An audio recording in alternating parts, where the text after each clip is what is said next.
Hello, welcome to From the South. I'm Laura Prada from the Telesur Studios in Caracas, Venezuela. We'll begin with the news. Stay with us.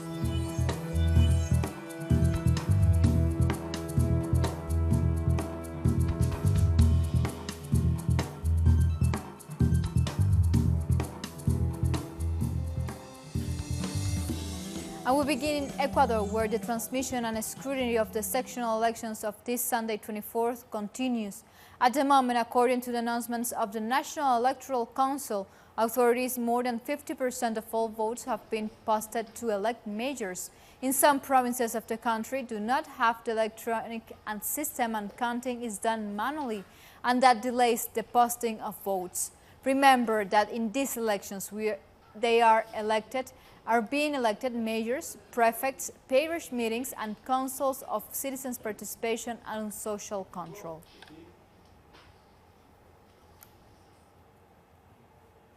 And earlier today, Telesur had the opportunity to speak with the Marxist geographer David Harvey during his visit to Ecuador. Let's have a look at what he had to say. The Marxist geographer David Harvey takes a walk through San Roque, one of Quito's biggest open markets.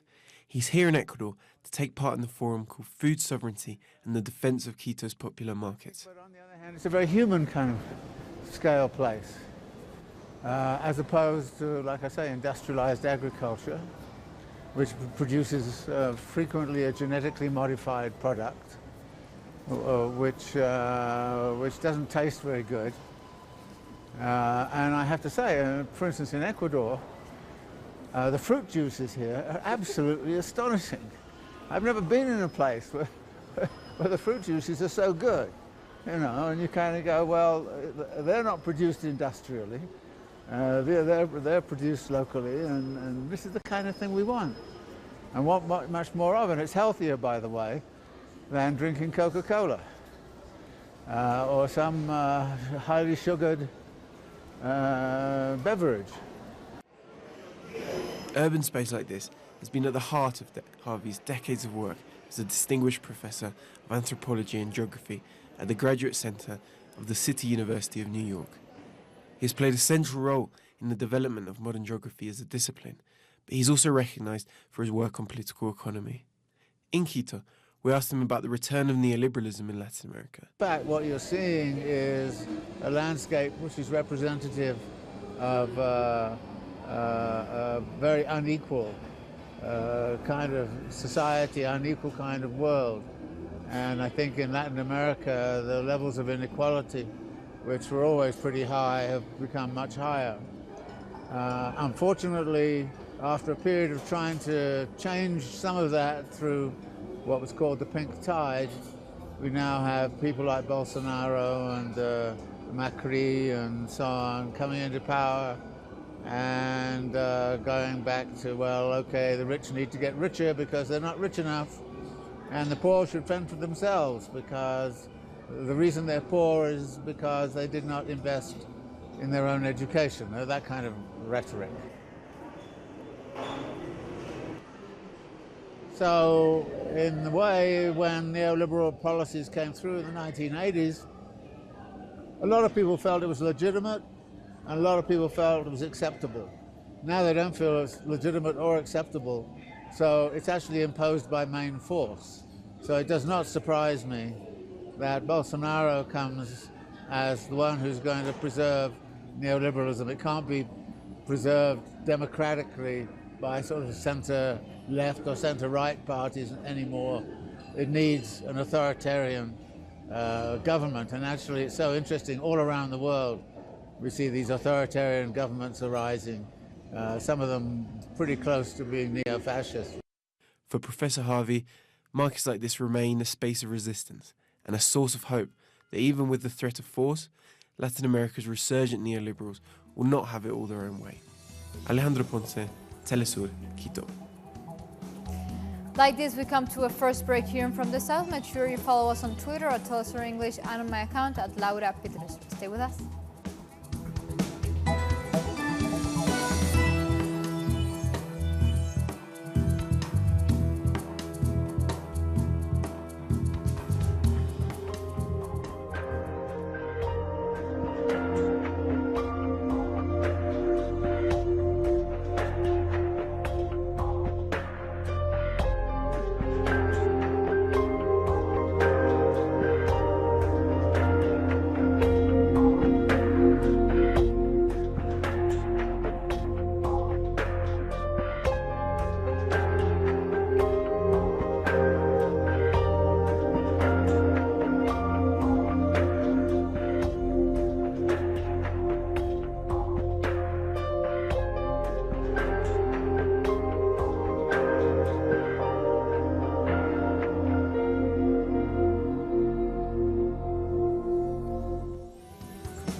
为了保持身体健康，我冥想。Para mantenerme saludable, yo corro.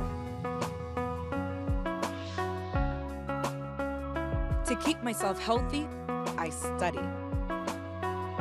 Για να διατηρηθώ υγιής, τρέφομαι σωστά. Para mantenerme saludable, yo bailo. Para mantenerme saludable, yo purifico mi espíritu a través del cuerpo. ¿Y tú? Get Your Body.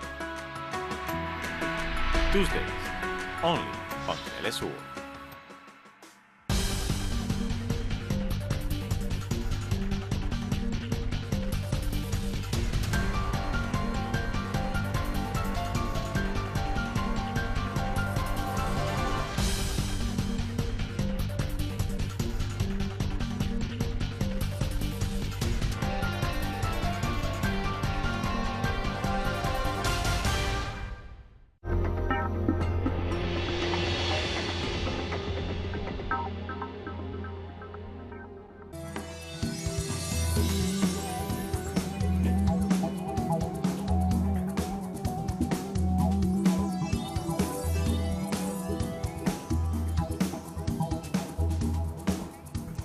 And former coca growers in Colombia are considering whether to resume the growing of their crops as the government has failed to implement a crop substitution plan.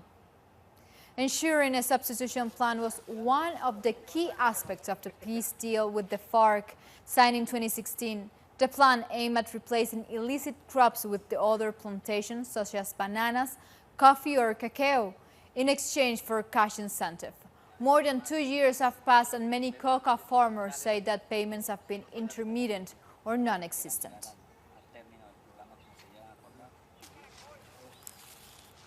And this Sunday marks 43 years since the U.S.-backed military coup in Argentina, during which time about 30,000 people were arrested and disappeared.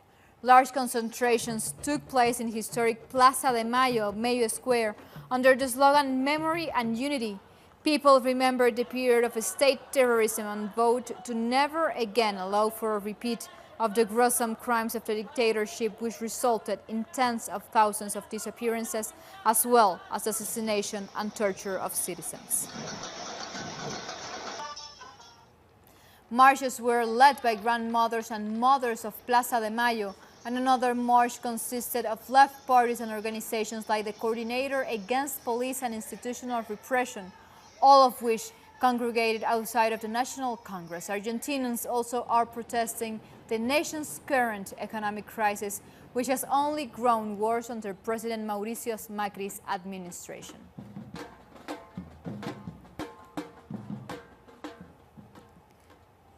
And Bolivia has marked the Day of the Sea, the day that the country lost its coastal territory in a war with Chile in the 19th century. President Evo Morales has said that the country will continue its fight to regain sea access and once again made a call to Chile to hold dialogue on the issue. However, in October, the International Court of Justice ruled that Chile was not obligated to discuss the Bolivian maritime access.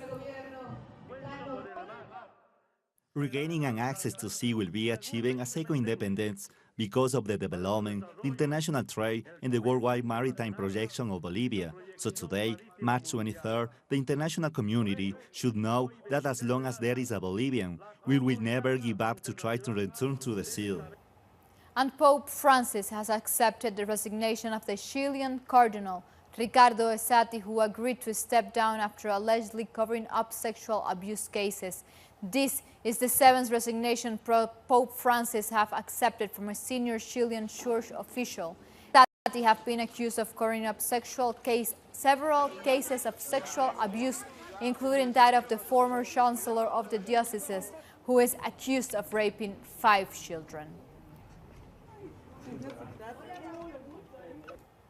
And a large fire has destroyed a favela in the Brazilian city of Sao Paulo, on the eve of the forced eviction of some 200 people living there. Fortunately, no one was hurt in the fire that engulfed the entire settlement of wooden shacks. Some 200 people, including almost 70 children, were living in the cement favela since 2013, which was named after an abandoned cement factory nearby. The Sao Paulo City Hall had ordered eviction due to precarious living conditions.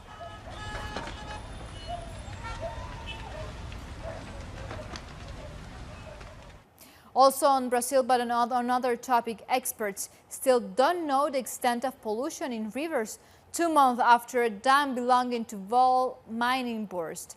Water is still reddish-brown in many rivers in the state of Minas Gerais. This is despite the analysis conducted by the government and the mining company, which showed low toxicity levels. But an environmental group says that their water quality analysis shows high levels of toxic waste in key waterways. The tailings of the dam, even though some have been retained further down, are still slowly passing through down to here in Felixandre, more than 200 kilometers away from where the dam broke, and is impacting the ecosystem directly. We continue in Brazil, where workers demonstrated in several cities across the country to protest against the government's new pension reforms proposal. More on the following story from our correspondent Brian Meir.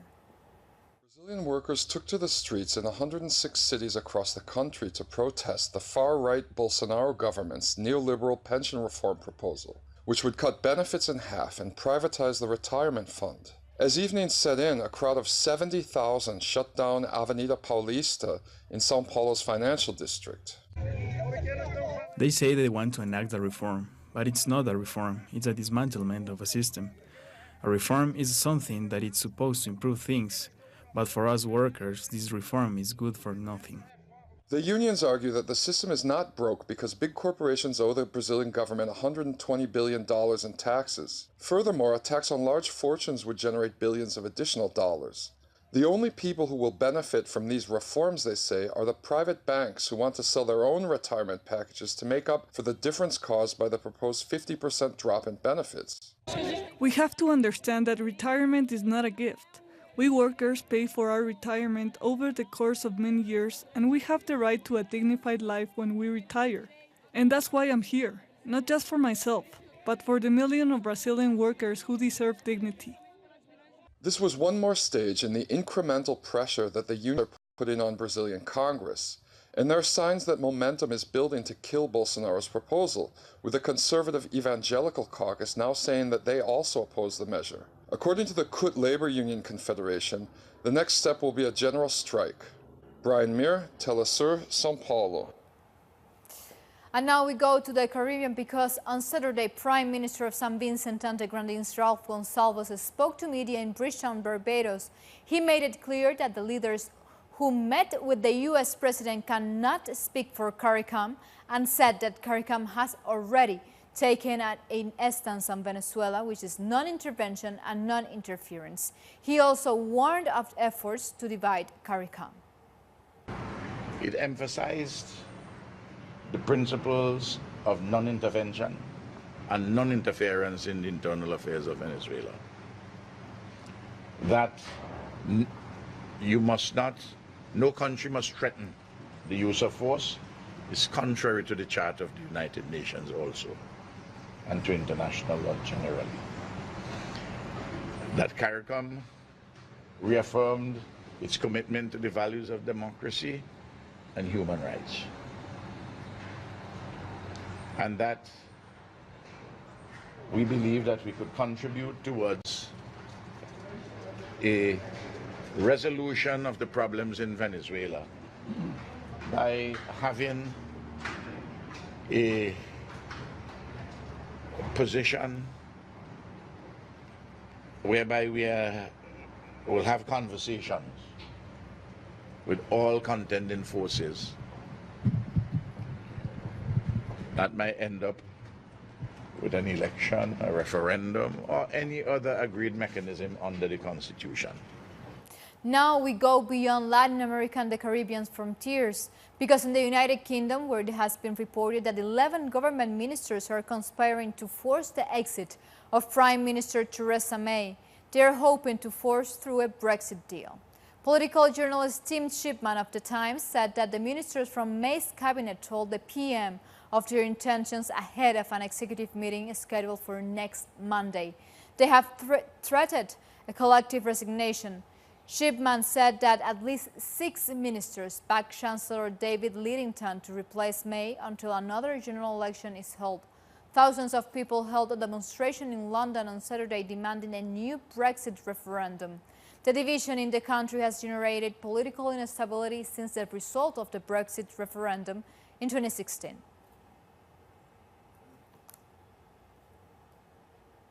Steve Barclay, the Brexit secretary, has confirmed that a general election could be called as a result of the crisis generated by the lack of political agreement in the United Kingdom. But ultimately, at its logical conclusion, the risk of a general election increases because you potentially have a situation where Parliament is instructing the executive to do something that is counter to what it was elected to do. Time for a second and very short break. More news when we are back.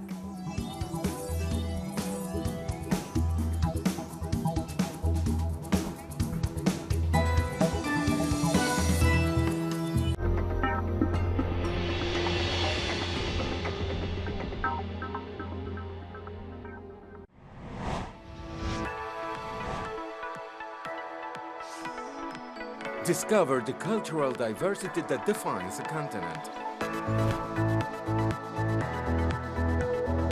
The place where art and tradition are part of the same nucleus. Artistic expressions,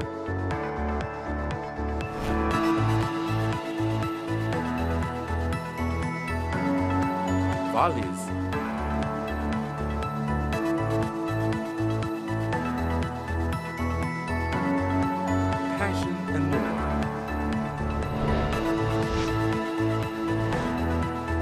real life. Fridays, only on this world.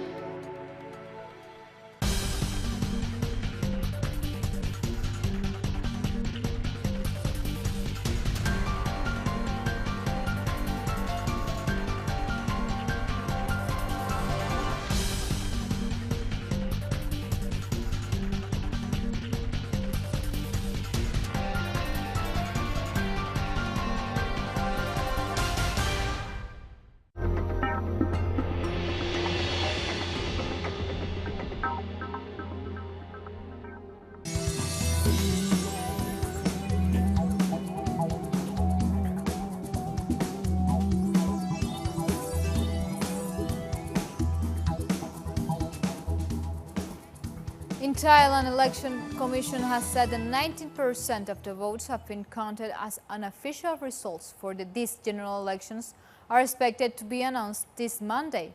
Election authorities said the ruling junta took an unexpected lead with 7 million votes. Close behind with 6.6 million votes is the main opposition Pheu Thai Party, which has won every election since 2001.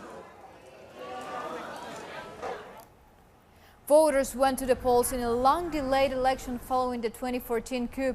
They will choose the representative of the 500-seat House responsible of appointing the next government along with the Senate. The anti-junta party Pheu Thai has voted to accept the election results.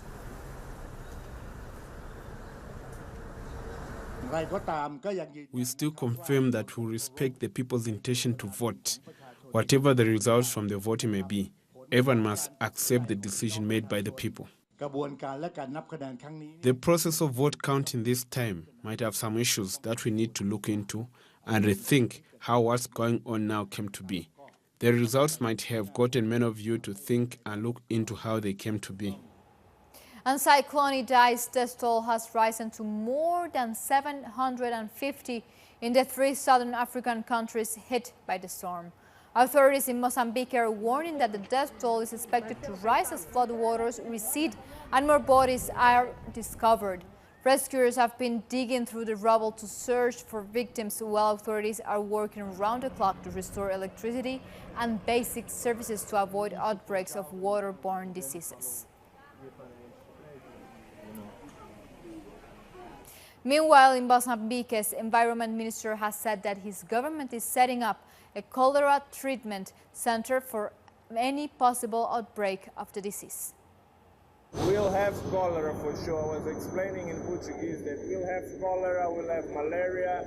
It's unavoidable in this situation. So the government is opening a cholera treatment center already, and we have teams on the ground.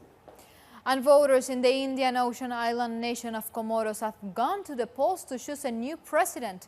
Opinion polls indicate a landslide victory for incumbent President Azali Assoumani. Over 300,000 people are registered to vote. The nation has suffered more than 20 coups since it gained independence from France in 1975.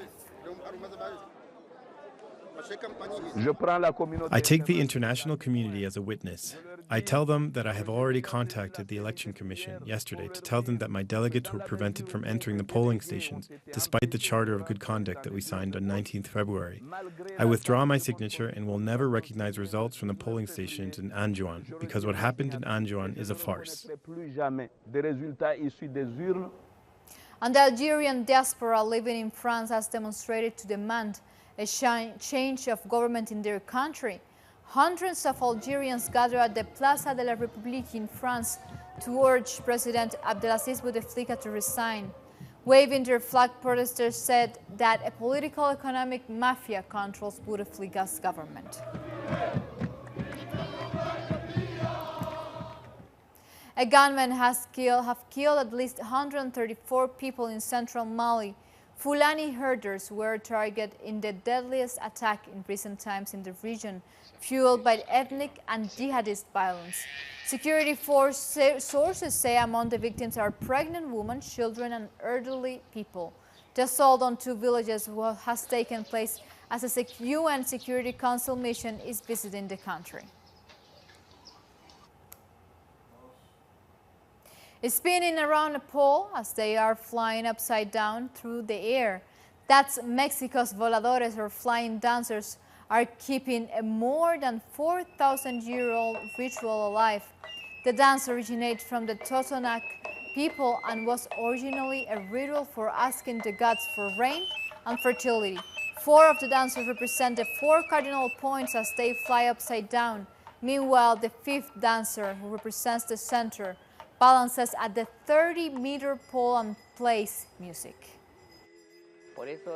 That's why this school was born officially from 2004 to 2005.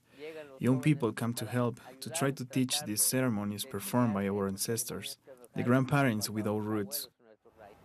A concert for peace in Venezuela has taken place in Chile. Singers and songwriters from all across the country and world performed to reject the United States interventionist intentions against the Bolivarian country. Famous Chilean groups like Iyapu and Inti Illimani took part in the event, as well as Venezuelan artists, all bearing the message of peace.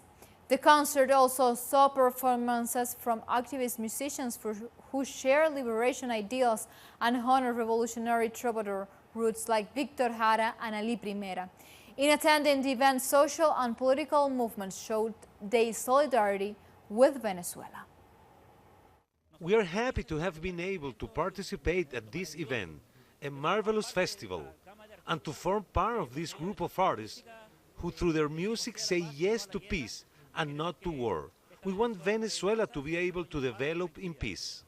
It's beautiful, so lovely really to participate and support 2 Latin American peoples who right now are suffering in general because of decisions taken by the Yankee government of the United States, and that now is even more clear with what's happening in Venezuela. Appearing at the concert were popular Chilean group Iyapu, a folk and Indian music ensemble.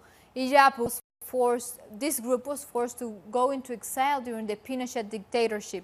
They've returned back to their homeland in 1988 and have won since then several platinum records. The truth that our people is expressing here, even though the media is partialized and do not represent us, we don't feel represented with these medias. We don't feel represented by this government, by the decisions that this government is taking in the name of all the people.